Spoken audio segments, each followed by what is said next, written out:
రాష్ట్రంలో ఎరువులు యూరియా కొరత సమస్యను అధిగమించామని మంత్రి అచ్చెన్నాయుడు స్పష్టం చేశారు. వ్యవసాయ రంగంపై అసెంబ్లీలో లఘు చర్చలో మాట్లాడిన మంత్రి కొన్ని అనుకోని కారణాల వల్ల కొంత సమస్య ఏర్పడినా సీఎం చంద్రబాబు సూచనలతో వాటన్నింటినీ అధిగమించామన్నారు. కేంద్ర రాష్ట్ర ప్రభుత్వాలు ప్రజలకు చెప్పేదానికంటే ఎక్కువగా ప్రయోజనాలు చేకూరుస్తున్నాయని బీజేపీ ఎమ్మెల్యే ఆదినారాయణ రెడ్డి అన్నారు. రాష్ట్రంలో యూరియా సమస్య వచ్చింది, డిమాండ్ విపరీతంగా పెరిగింది. దానికి కారణం 1,23,000 హెక్టారుల్లో అదనంగా పంట వేయడం ఒక ఎత్తు అయితే, ఏదైతే కృష్ణా, గుంటూరు కొన్ని జిల్లాల అధ్యక్ష 1 నెల తరువాత పంటలేస్తారు. వర్షాలు విపరీతంగా పడ్డాయి. 20 రోజుల మధ్యలో డ్రై స్పెల్ వచ్చింది. వాళ్ళు ఎప్పుడైతే వర్షాలు బాగా పడ్డాయో అందరూ వరి నాట్లు వేయడం ప్రారంభించారు. ఆ డిమాండ్ పెరిగింది. గుంటూరు జిల్లాలో మొత్తం నాట్లేశారు అధ్యక్ష. మొదటి ఫేజ్ అంతా యూరియా సప్లై చేశాం.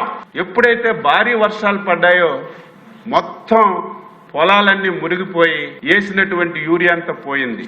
మళ్ళీ వాళ్ళకి ఎక్స్ట్రా డోస్, బూస్టర్ డోస్ కావాలని వాళ్ళు అడిగారు అధ్యక్ష. దీనికి తోడు హార్టికల్చర్ పంటలకి విపరీతంగా యూరియా డిమాండ్ పెరిగింది. దీని అన్నింటికంటే ఎప్పుడైతే ఈ పేపర్లో వచ్చిందో, సోషల్ మీడియాలో వచ్చిందో, వాళ్ళు ఆందోళన చెంది ఒకేసారి 3 విడతలకు కావలసినటువంటి యూరియా తీసుకోవడం ప్రారంభించారు. రేపు రబీకి దొరకదేమని ఆందోళన చెంది రబీకి కావలసినటువంటి యూరియా కూడా కొంతమంది నిల్వ చేసుకోవడం వల్ల ఈ సమస్య వచ్చింది అధ్యక్ష. ముఖ్యమంత్రి గారు సూచనలు సలహాలతో ఇప్పుడు ఎరువుల సమస్య, యూరియా సమస్య అధిగమించారు. జొన్నలు కొన్నారు మా ఏరియాలో. డ్రిప్ ఇరిగేషన్ 90% అన్నాడు అధ్యక్ష. ఎస్సీ ఎస్టీలకు 100% చేసినారు. పెద్ద రైతులకు 50% కూడా చేసినారు డ్రిప్ ఇరిగేషన్. ఇవన్నీ దృష్టిలో పెట్టుకుని గౌరవ జగన్మోహన్ రెడ్డి గారు బయట కారు కూతలు కోయడం చాలా తప్పు. ప్రజలను యూరియా 100% మా కడపలో అయితే ఎకరాకు 3 మూటలు అవసరం, 4 మూటలు ఇస్తున్నాం అధ్యక్ష.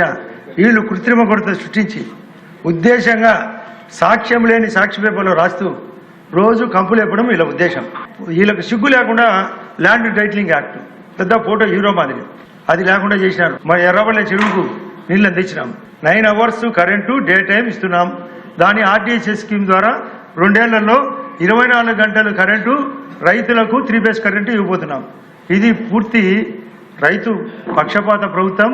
ఈ రాష్ట్రంలో ఈ వ్యవసాయం మరింత పకడ్బందీగా ముందుకు పోతుందని నా అభిప్రాయం అధ్యక్ష.